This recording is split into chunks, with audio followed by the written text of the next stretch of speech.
Hello बच्चों, आज हम लोग यहाँ पे पढ़ेंगे चैप्टर 4 की एक्सरसाइज 4.2 के क्वेश्चंस को यहाँ पे करेंगे। ठीक है, तो इस एक्सरसाइज को पढ़ने से पहले हम लोगों को ये समझना चाहिए कि मोनोमियल एंड बायोनोमियल क्या होता है। ठीक है, मोनोमियल एंड बायोनोमियल क्या होता है। मोनोमियल होता है जिसमें कि एक टर्म हो, क्या हो, ओनली वन टर्म, क्या हो, इसमें ओनली वन टर्म हो। ठीक है, अब वो टर्म जैसे कि ए भी हो सकता है, 3x भी हो सकता है, ये टर्म हो गया। अदरवाइज हमारा 10xyz भी हो सकता है, कुछ भी हो सकता है, एक टर्म होना चाहिए। या हमारा सपोज दैट ABC भी हो सकता है। ठीक है, ये अलग अलग टर्म है। तो मोनोमियल का मतलब है ओनली वन टर्म। ठीक है, और बायोनोमियल का मतलब होता है only two term, only two term होने चाहिए। ठीक है, जैसे कि क्या हो जाएगा, हम ये लिख दें ax + b लिख दिया मैंने, या हम 2x + 3 लिख दें कि यहाँ पे टू टर्म है, एक टर्म ये हो गया, एक टर्म ये हो गया, प्लस साइन लगा हुआ है, मतलब ये इनको ऐड कर रहा है दो टर्म को। ठीक है, टू टर्म, ये हो गया हमारा बायोनोमियल। ठीक है, अब अगर हम ये पूछें, ये जैसे हमारे पास लिखा हुआ है एग्जाम्पल में, कोई भी नंबर, सपोज दैट कि वो नंबर हमारा 5x है। क्या है, 5x है। तो हम लोग इसमें कोफिशिएंट क्या है, वेरिएबल क्या है, तो हम इसमें लिखेंगे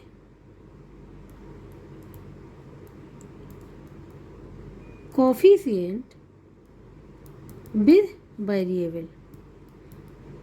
क्या है, विद वेरिएबल। ठीक है, कोफिशिएंट विद वेरिएबल कहने का मतलब ये है, यहाँ पे जो 5 है वो हमारा कोफिशिएंट है और जो x है वो हमारा वेरिएबल है। यहाँ पे कोफिशिएंट है, यहाँ नंबर भी हो सकता है। ठीक है, तो हम इसको भी ऐसे भी लिख सकते हैं, नंबर विद वेरिएबल। जो वेरिएबल के साथ हमारा जो नंबर होता है वो हमारा क्या होता है, वो हमारा क्या होता है, कोफिशिएंट कहलाता है। ठीक है, कोफिशिएंट हम लोग लेते हैं विद साइन, लेंगे। सपोज दैट यहाँ पे अगर लिखा हुआ है -2xy, ठीक है, -2xy है, तो इसमें जो कोफिशिएंट होगा, जो होगा वो होगा मेरा -2। और वेरिएबल क्या है, यहाँ पे वेरिएबल है हमारा xy। ठीक है, ये हो गया। अब हम लोग यहाँ पे बात करेंगे क्वेश्चन नंबर 1 की, तो हम लोग उसको सॉल्व करेंगे, जो कि हमारा MCQ का है।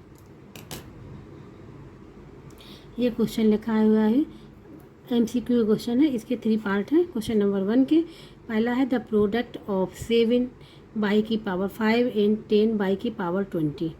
ठीक है, ये देखो ओनली वन टर्म है, ये भी ओनली वन टर्म है, मीन दैट यहाँ पे मोनोमियल का मल्टीप्लाई हो रहा है विद मोनोमियल के साथ, मोनोमियल का मल्टीप्लाई हो रहा है विद मोनोमियल के साथ, क्योंकि यहाँ पे ओनली वन टर्म है। ठीक है, देखते हैं हम इसको कैसे करेंगे इजी वे से।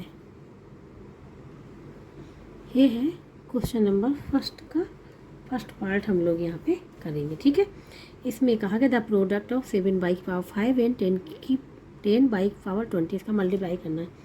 तो हम लोग इसमें क्या करेंगे, सबसे पहले हम लोग इसमें करेंगे जो कोफिशिएंट है। ठीक है, अब देखो इसमें कोफिशिएंट क्या है, 7 है, इसका कोफिशिएंट क्या है, 10 है। हमने बताया था नंबर विद वेरिएबल, वेरिएबल के साथ जो नंबर होता है वो हमारा कोफिशिएंट कहलाता है। ठीक है, तो हम यहाँ पे लिख भी दे रहे हैं, कोफिशिएंट ऑफ 7/5 इक्वल टू क्या है, 7 है यहाँ पे। ठीक है, इसी प्रकार से अगर देखा जाए, कोफिशिएंट ऑफ 10/20 इक्वल टू क्या है, यहाँ पे 10 है ना, क्या है, 10 है। कोफिशिएंट हमको फाइंड आउट हो गए। अब हमको सबसे पहले क्या करना है कि कोफिशिएंट और कोफिशिएंट का मल्टीप्लाई करना है। आफ्टर दैट इसमें क्या करना है, जो वेरिएबल है, यहाँ पे वेरिएबल क्या है, 5, यहाँ 20 है, इसका मल्टीप्लाई करना है। ठीक है, तो सबसे पहले हम लोग यहाँ पे फर्स्ट काम क्या करेंगे, प्रोडक्ट ऑफ नंबर का लिख लो चाहे कोफिशिएंट का, ठीक है। सबसे पहले हम लोग करेंगे यहाँ पे प्रोडक्ट ऑफ कोफिशिएंट का फाइंड आउट करेंगे, ठीक है। तो वो हो जाएगा हमारा 7 × 10 = 70, ये हो गया ना। अब इसके बाद हम लोग जो करेंगे प्रोडक्ट ऑफ वेरिएबल्स का करेंगे सेकंड में, प्रोडक्ट ऑफ वेरिएबल का करेंगे। तो हमारा देखो कोफिशिएंट का तो वेरिएबल बचा यहाँ पे, तो y⁵ × y⁴ अब यहाँ पे एक्सपोनेंट का लॉ यूज होगा। वो कौन सा लॉ यूज होगा कि अगर हमारे बेस सेम है, ये हमारे बेस है y और पावर ये है 5, यहाँ पे 20, अगर हमारे बेस सेम है और पावर डिफरेंट है तो हम यहाँ पे एक्सपोनेंट लॉ का यूज करेंगे, ठीक है। वो हमारा ये होता है कि अगर हमारे बेस सेम है, हम यहाँ पे लिख दे रहे हैं, ठीक है। अगर x की पावर m है और मल्टीप्लाई x की पावर n है तो ये हो जाएगा x की पावर m + n, मतलब कि जो पावर होती है वो हमारी क्या हो जाती है, ऐड हो जाती है, ठीक है। तो अब यहाँ पे जो होगा इसको बता रहे हैं, यह क्या हो जाएगा y⁵ 5 + 20 हो जाएगा। तो ये क्या हो जाएगा y⁵ 25 हो गया। ये वाला फार्मूला हमने यहाँ पे यूज किया है। इसके बाद हम लोग क्या करेंगे, दोनों का मल्टीप्लाई फाइंड आउट कर लेंगे, क्योंकि ये तो हमको पता ही चल गया। तो अब क्या करेंगे, 7 y⁵ मल्टीप्लाई, ठीक है, 7 y⁵ मल्टीप्लाई 10 y⁵ 20 = क्या हो जाएगा, कोफिशिएंट का मल्टीप्लाई क्या हो गया हमारा 70, और जो हमने इसका निकाला था वेरिएबल का ये हो गया हमारा y⁵ 25, ये होगा इसका आंसर निकल के आएगा, ठीक है। अब देखते हैं कौन सा ऑप्शन यहाँ पे सही होगा। यहाँ पे अगर ध्यान से देखें तो यहाँ पे 70/25 ये वाला आंसर सही होगा। वैसे देखो यहाँ पे, लेकिन यहाँ पे माइनस साइन है, हमारा आंसर में क्या आया, पॉजिटिव साइन आया, इसलिए ऑप्शन ए यहाँ पे सही होगा। तो इसलिए ए ऑप्शन जो है वो यहाँ पे सही होगा। अब हम लोग करेंगे इसका सेकेंड पार्ट। अभी यहाँ पे सेकेंड क्वेश्चन ये है, the product of x + 3 and 2x - 1, इनका हमको क्या करना है, प्रोडक्ट करना है।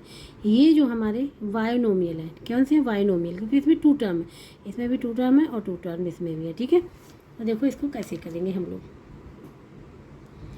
तो इसमें हम लोग क्या करेंगे, जैसे हम 2 टर्म है हमारे, सपोज लेट a + b ले लिया, ठीक है, उसका मल्टीप्लाई करना है हमको c + d के साथ, ठीक है। इसमें हम लोग प्रॉपर्टी जो यूज करेंगे, इसमें जो हम लोग प्रॉपर्टी यूज करेंगे वो हम लोग यूज करेंगे डिस्ट्रीब्यूटिव प्रॉपर्टी। कौन सी, डिस्ट्रीब्यूटिव प्रॉपर्टी।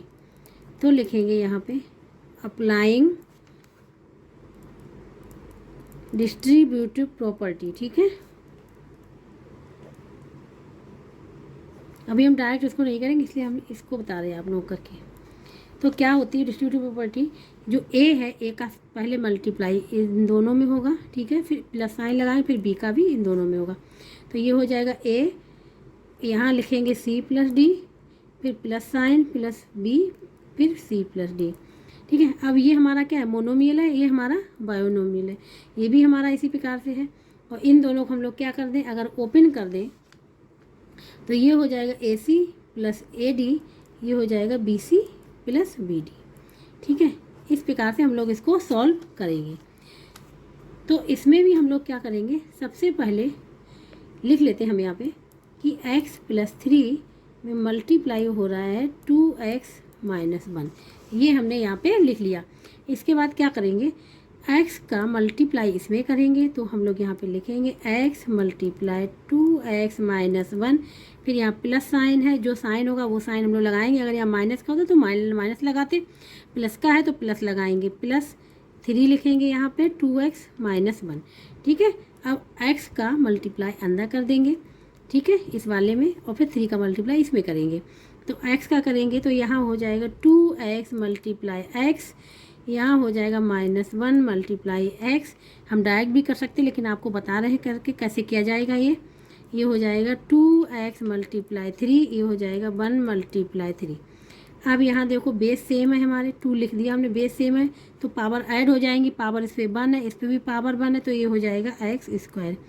यहाँ पे -1 मल्टीप्लाई x, -1 का किसी भी नंबर में मल्टीप्लाई, किसी वेरिएबल में मल्टीप्लाई करते हैं तो वैल्यू हमारी वही रहती है। ठीक है, ये हो जाएगा माइनस का x और यहाँ हो जाएगा प्लस का 6x, यहाँ हो जाएगा माइनस का 3। अब हमने बता दिया यहाँ पर लाइक टर्म होंगे उनको ऐड करेंगे या सब्ट्रैक्ट करेंगे साइन के हिसाब से। तो यहाँ पे 2x² एज इट इज लिखा रहने देंगे। अब यहाँ पे माइनस का x है, यहाँ पे 6x है। देखिए वेरिएबल हमारे सेम है, केवल हमारे क्या है जो न्यूमेरिकल कोफिशिएंट वो डिफरेंट है। तो हम क्या करेंगे 6 - 1 तो क्या हो जाएगा हमारा, ये हो जाएगा प्लस का 5x - 3, ये आंसर होगा। अब हमने -x को लिख सकते हैं -1 मल्टीप्लाई x। ठीक है, इस प्रकार से। तो ये और ये हमारे सेम है और यहाँ का न्यूमेरिकल कोफिशिएंट क्या है 6 है। अगर 6 - 1 करेंगे तो 5 आएगा, इसलिए हमने यहाँ 5 लिखा हुआ।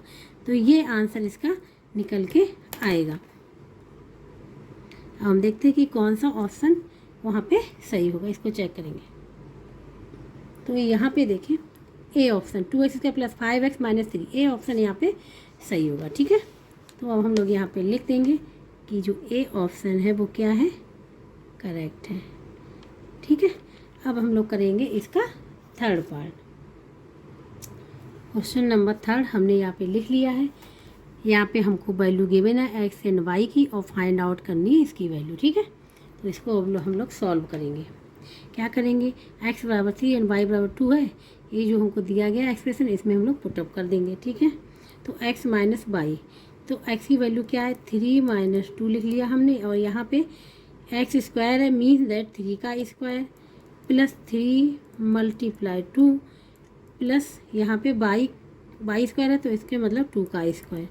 ठीक है, यहाँ 3 - 2 ये हो जाएगा 1 मल्टीप्लाई, यहाँ पे हो जाएगा 9, यहाँ हो जाएगा 6 और यहाँ हो जाएगा 4। ठीक है, तो ये 1 का मल्टीप्लाई किसी भी नंबर में करेंगे तो कोई फर्क नहीं पड़ता है, नंबर सेम रहता है। तो यहाँ पे 6 + 4 10 प्लस 9 19 मल्टीप्लाई 1 तो क्या हो जाएगा 19। इसका जो आंसर निकल के आएगा वो निकल के आना चाहिए 19। ठीक है, अब हम लोग ऑप्शन में चेक करेंगे कि कौन सा सही होगा। देखो तो ध्यान से देखें तो यहाँ पे बी ऑप्शन क्या होगा, बी ऑप्शन यहाँ पे सही होगा। ठीक है, तो हम लोग अब यहाँ पे लिख देते हैं क्या, बी जो है ऑप्शन क्या है, करेक्ट है। ठीक है, तो इस प्रकार से क्वेश्चन नंबर 1 जो हमारा MCQ था वो पूरा यहाँ पे कंप्लीट हो गया है एक्सरसाइज 4.2 का।